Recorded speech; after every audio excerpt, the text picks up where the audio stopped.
Hello दोस्तों, मैं हूं जेमिस परमार और आप सबका मेरे यूट्यूब चैनल में स्वागत करता हूं। तो दोस्तों, आज के ट्यूटोरियल में हम अलग अलग पार्ट को कंबाइन करके एक असेंबली फाइल कैसे बना सकते हैं ये सीखने वाले हैं।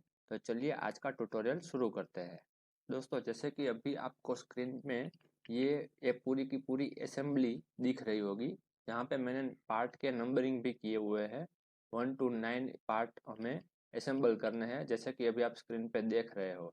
तो ये हमें असेंबली किस तरह से बनानी है और हम कैसे बना सकते हैं, ये आज के ट्यूटोरियल में हम सीखेंगे। सबसे पहले हमें क्या करना है कि ये सारे पार्ट को हमें डिसअसेंबल कर देना है। जैसे कि मैंने यहाँ पे सारे पार्ट डिसअसेंबल किए हुए हैं। तो ये जो पार्ट है उसको अब हमें असेंबल करना है। तो मैं अभी आपको यही सिखाऊंगा कि असेंबल कैसे करना है। तो चलिए, सबसे पहले हम क्या करेंगे, ये जो पार्ट नंबर 1 है, पार्ट नंबर 1 को हम मूव कर लेते हैं यहाँ पे। जैसे कि मैं यहाँ पे पार्ट नंबर 1 को ब्लॉक बना के मूव करके लाया हूँ। जैसे कि आप देख सकते हो यहाँ पे मैंने नाम भी लिखा हुआ है, क्रेन हुक। इस तरह से मैंने सारे पार्ट का पहले ब्लॉक बना दिया है, ताकि मैं पार्ट को सिलेक्ट करूँ तो इसका पूरा का पूरा पार्ट सिलेक्ट हो, ना कि एक दो लाइनें सिलेक्ट हो। तो सबसे पहले हमें पार्ट ड्रॉ करने हैं। पार्ट ड्रॉ करने के बाद हमें पार्ट के ब्लॉक बना देने हैं, और ब्लॉक का जो नाम है वो आपको पार्ट के नाम के बेस पे रख देना है, ताकि आप इजीली आइडेंटिफाई कर सको। तो मैंने यहाँ पे पार्ट नंबर 1 जो है वो यहाँ पे ब्लॉक बना के ले लिया है। अब हम क्या करेंगे, यहाँ पे जो पार्ट नंबर 2 है, पार्ट नंबर 2 को लाएंगे। लेकिन उससे पहले मुझे क्या करना पड़ेगा कि ये जो पार्ट है, सिलेक्टेड पार्ट है, ये पार्ट को हमें पहले असेंबल कर देना है। तो मैं अभी ये पार्ट को मूव करके यहाँ से ले लेता हूँ। तो ये पार्ट मैंने सिलेक्ट किया, यहाँ से मैंने मूव कर दिया और यहाँ कहीं पे मैंने पार्ट को रख दिया। अब हमें क्या करना है कि हमें पहले इसकी जो फिटिंग की पोजीशन है वो देखनी है कि ये पार्ट को किस तरह से यहाँ पे लगाना है। तो जैसे कि अभी आप स्क्रीन पे यहाँ पे देख सकते हो कि ये पार्ट हमने कैसे लगाया हुआ है। तो मैं ये पार्ट को मूव कर लूँगा और एज इट इज़ मैं ये पार्ट को लगा दूंगा। तो मैं अभी क्या करूँगा, ये पार्ट को, इसकी जो सेंटर लाइन है वो सेंटर लाइन से मैं ये पार्ट को मूव कर लूँगा। तो मुझे क्या करना पड़ेगा, यहाँ पे एक इस तरह से लाइन खींच लेनी है, ताकि मुझे इसका सेंटर का जो पॉइंट है वो आसानी से मिल जाए। तो मैंने यहाँ से इसको मूव कर लिया है। और रखना कहाँ है, ये पार्ट जो है इसके सेंटर लाइन के साथ मुझे मैच करवा देना है। तो मैं अब ये पार्ट को यहाँ से मूव करके इसकी सेंटर लाइन के साथ मैच कर दूंगा। और यहाँ पे जो एक्स्ट्रा लाइन मैंने खींची थी वो हम निकाल देंगे। तो पहला पार्ट जो हमारा है वो लग गया है।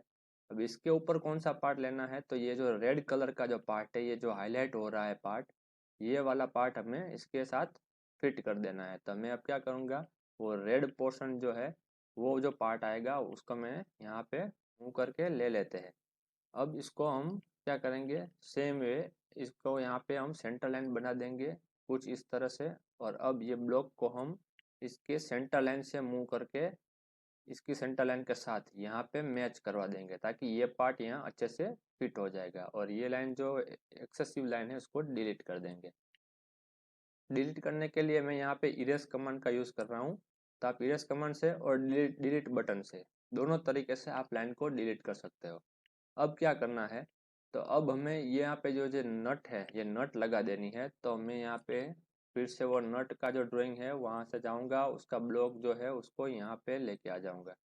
अब हमें क्या करना है, नट को लगा देनी है। तो नट कैसे लगेगी, सेम वे सेंटर से हम इसको मूव करेंगे और इसका जो सेंटर आएगा यहाँ पे कुछ, वहाँ पे हमें लगा देनी है। तो कुछ इस तरह से मैं यहाँ पे लाइन ले लेता हूँ और ये पार्ट को मैं यहाँ से मूव करके लगा देता हूँ। असेंबली में आपको यही ध्यान रखना है कि आप जो भी पार्ट को मूव कर रहे हो वो ब्लॉक में होना चाहिए, और उसको आप मूव करके जब भी फिट करोगे तो वो उसके सेंटर टू सेंटर मैच होने चाहिए, वरना आपके पार्ट्स जो है वो ठीक तरह से फिट नहीं होंगे। तो यहाँ पे मैंने नट भी लगा दी है। अब क्या करेंगे, तो 6 नंबर का जो पार्ट है साइड का वो हम ले लेते हैं। तो ये रहा वो पार्ट, यहाँ से हम कर लेंगे कॉपी। कॉपी भी कर सकते हो, मूव भी कर सकते हो। मैं यहाँ पे इसको डिलीट कर देता हूँ ताकि ये दोबारा मूव ना हो जाए। तो अब हम इसको कैसे लगाएंगे, तो इसकी पोजीशन देख लेते हैं, ये पार्ट कहाँ लगेगा। तो ये कुछ इस तरह से पार्ट लगने वाला है। तो मैं क्या करूँगा, यहाँ से पहले सेंटर लाइन एक ड्रॉ कर लेता हूँ कुछ इस तरह से। ये पार्ट को हम कर लेंगे मूव। मूव करने के लिए मुझे क्या करना पड़ेगा, यहाँ पे एक लाइन ड्रॉ करनी पड़ेगी ताकि मुझे इसका भी सेंटर पॉइंट मिल जाए। तो मैं यहाँ पे इसका सेंटर से लेके इसके सेंटर तक मूव कर दूंगा और ये लाइन को डिलीट कर देते हैं। और यहाँ से इस तरह से विंडो बना के ये लाइन को भी डिलीट कर देते हैं। अब हमें क्या करना है, ये ग्रीन पार्ट जो है 3 नंबर का वो हमें लेना है। तो ये रहा पार्ट, यहाँ से मैं मूव कर लेता हूँ ये पार्ट को भी कुछ इस तरह से। अब ये पार्ट कहाँ लगेगा, तो ये पार्ट हमें ये जो पार्ट है उसकी फेस से टच करवा के फिट करवा देना है। ठीक है, तो मैं इसको यहाँ से पहले लाइन ले लेता हूँ ताकि मुझे ये लाइन का सेंटर मिल जाए। और यहाँ से मैं मूव कमांड ले लेता हूँ और आप यहाँ से भी इसको ले सकते हो। यहाँ से लेके हम ये जो पॉइंट आएगा ये पॉइंट तक मूव करके रख देंगे। तो ये पार्ट फिट हो गया। अब हमें यहाँ पे थ्रेड दिए हुए हैं, इसका मतलब है यहाँ पे कुछ नट जैसा लगेगा। जैसे कि यहाँ पे आप देख रहे हो 4 नंबर की नट लगी हुई है। तो मैं यहाँ से मूव कर लूँगा नट को कुछ इस तरह से और फिर नट को मूव करके हम लगा देंगे यहाँ से यहाँ तक। तो ये यहाँ पे ये पार्ट भी लॉक हो गया। अब ये जो असेंबली है वो सिमेट्रिक है। सिमेट्रिक का मतलब है दोनों साइड का जो डिस्टेंस रहेगा वो इक्वल होगा। तो हम क्या करेंगे, ये पार्ट और ये पार्ट, ये 3 पार्ट की हम मिरर कर देंगे यहाँ से कुछ इस तरह से। तो यहाँ पे भी वो पार्ट ऑटोमेटिकली आ जाएंगे। अब क्या करना है, ये जो ऊपर की असेंबली है वो हमें लगानी है। तो हम ये जो ब्लू पार्ट है उसको मूव कर लेते हैं और कुछ इस तरह से यहाँ पे रख देंगे। अब हमें क्या करना है, ये जो पार्ट है ये जो पोर्शन है ये डायमीटर ये होल में आ जाएगा। तो मुझे क्या करना पड़ेगा, इसका सेंटर से ये पार्ट को मूव करना पड़ेगा।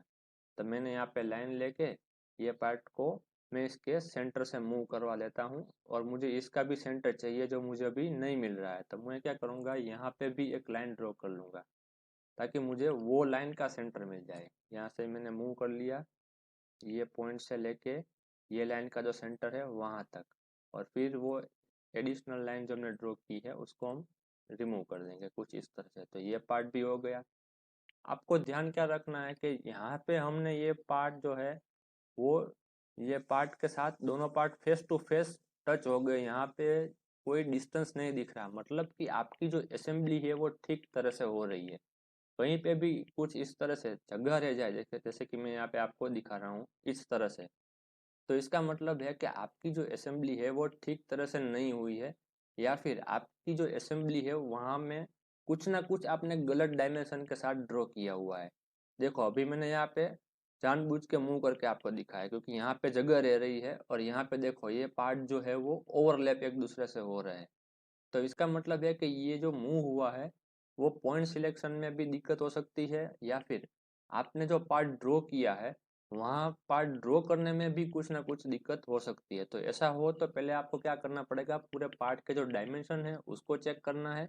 उसके बाद आपने जो असेंबली करते टाइम पार्ट को कॉपी किया या फिर मूव किया है तो वो पॉइंट टू पॉइंट ठीक से मूव हुआ है कि नहीं हुआ वो भी आपको चेक करना है।